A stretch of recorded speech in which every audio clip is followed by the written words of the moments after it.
السلام عليكم ورحمة الله وبركاته. ازيكم عاملين ايه؟ رب تكونوا بخير. احنا متفقين مع بعض ان احنا هنجيب دورة فراخ هتبقى بكرة ان شاء الله التلات. ماشي، فاحنا قلت لكم هنجهز ونعقم المكان ونظبط الدنيا مع بعض ان شاء الله. اول حاجة كان المكان ده فيه دورة قبل كده. الدورة اللي قبل كده دي انا لما بكنس بنعمل اول حاجة بنكنس مكان الفراخ اللي في الدورة اللي قبل كده. تاني حاجة بعد ما بنكنس بنجيب ميه، جرد الميه عليه شويه جير، عليه شويه معلش كلور، وبنمسك المكان نغسله بيه، نرش المكان كله بيه. دي اول حاجه. ده يوم. تاني يوم بنمسك جردل الميه برضو، بس جردل الميه يكون عليه كلور، عليه فينيك. يوم كلور ويوم فينيك. واليوم التالت نمسك المكان نغرقه جير. المكان ده انا مسكته غرقته جير، حتى بنغرقه يعني الحيطان وكل حاجه، كل حاجه هنستعملها خلينا متفقين ان احنا هنغرقها جير.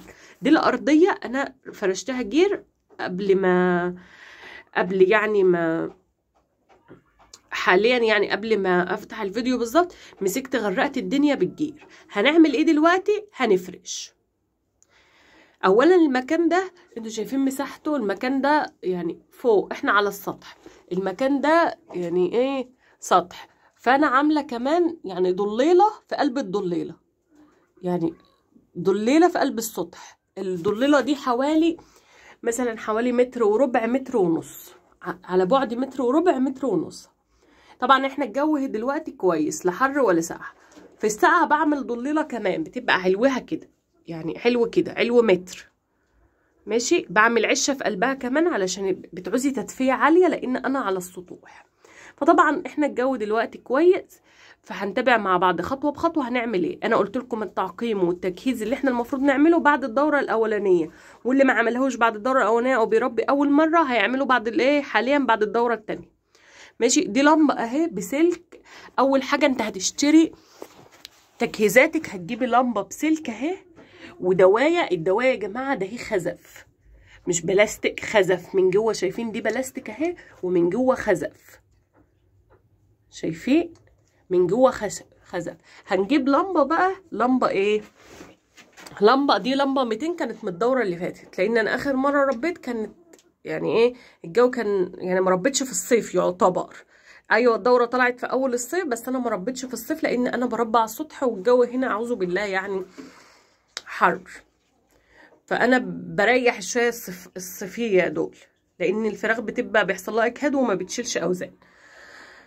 يبقى لمبه بسلك اهو بدوايه. الدوايه تروحي عند قولوا له انا عايزه دوايه للخزف، دوايه خزف هي ب15 جنيه، مش غاليه. دي المفروض احنا هنشوف بقى لو اللمبه ال200 دي حررت الفراخ في الجو اللي احنا فيه ده هغيرها ل100، بس انا هسخن بيها وهوضب بها المكان. هي كده كده موجوده عندي، انا مش هشتريها يعني. بعد كده هنشوف هنعمل ايه مع بعض خطوه بخطوه.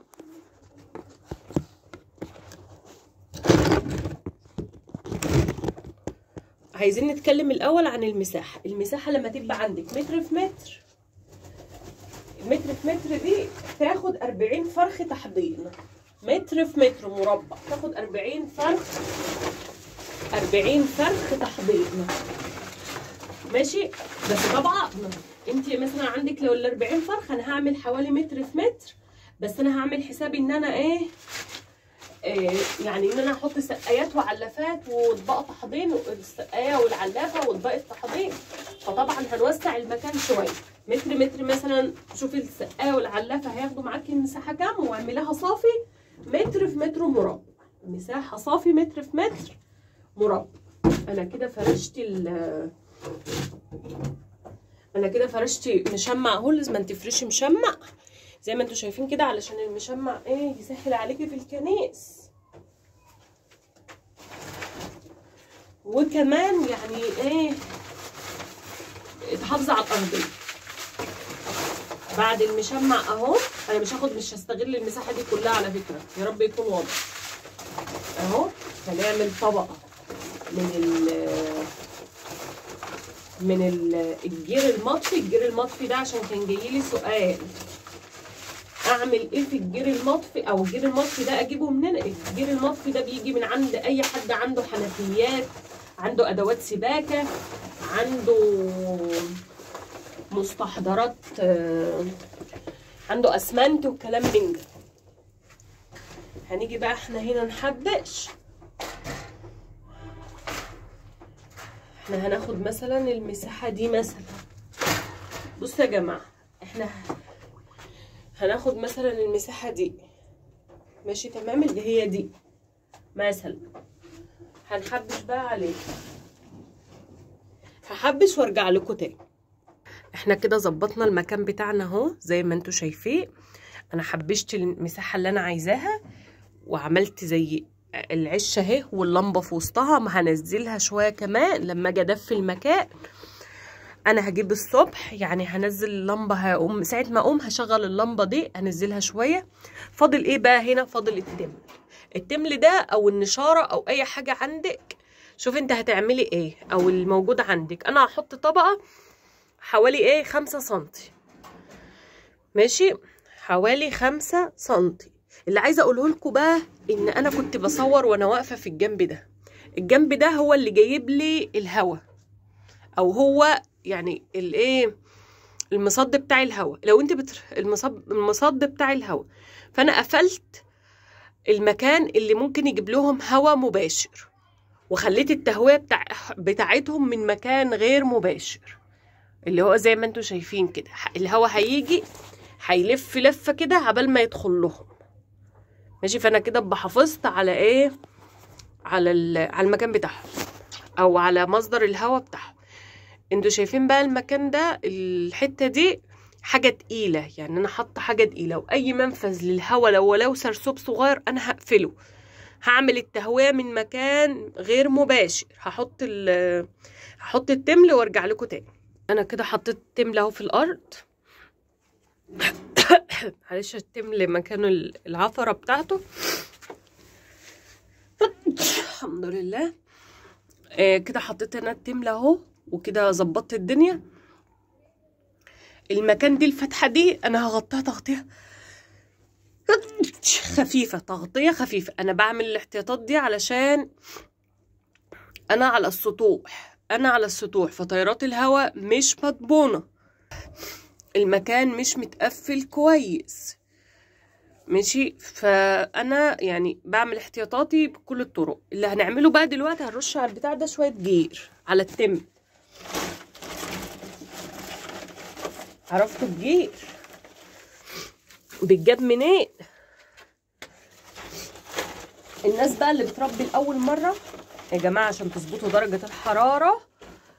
درجه الحراره عشان تظبطوها، هنبدا ايه، هنجيب ترمومتر من عند البيطري معانا واحنا بنجيب الفراخ، او نكون جايبينه من قبلها في التجهيزات بتاعنا، ترمومتر حراره. عشان ايه؟ لو انت بتربي اول مره مش هتعرفي تظبطي درجه الحراره، ماشي. فالترمومتر هيكون اصدق لك واحسن لك. انا عندي الترمومتر اهو من المره اللي فاتت. ده ترمومتر اهو، ماشي. ده الترمومتر بيظبط لك التهوئه والتدفئه. هنتكلم عنه وعن ازاي الحراره بتبقى مظبوطه وتظبطيه ازاي وتظبطيه ازاي في فيديو ان شاء الله، ومش هغيب عليكم فيه وهنزله. اللي انا بقى عايزه اقوله لكم تاني،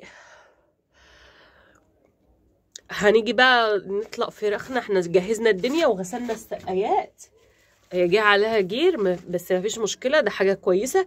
انا اهي ماسكه السقايات والعلافات بتاعتنا، طبق التحضير. مش شرط تشتري طبق تحضير، لو عندك اي سقايه مقصوره او طبق سقايه مكسور قديم تمام هيبقى زي الفل. ماشي، هيبقى زي الفل وما تقلقوش معانا. واللي عنده اي سؤال يكتب لي في الكومنتات وانا هرد عليه او هعمل له فيديو بيه. وما تنسوناش في اللايك والشير، والسلام عليكم ورحمه الله وبركاته.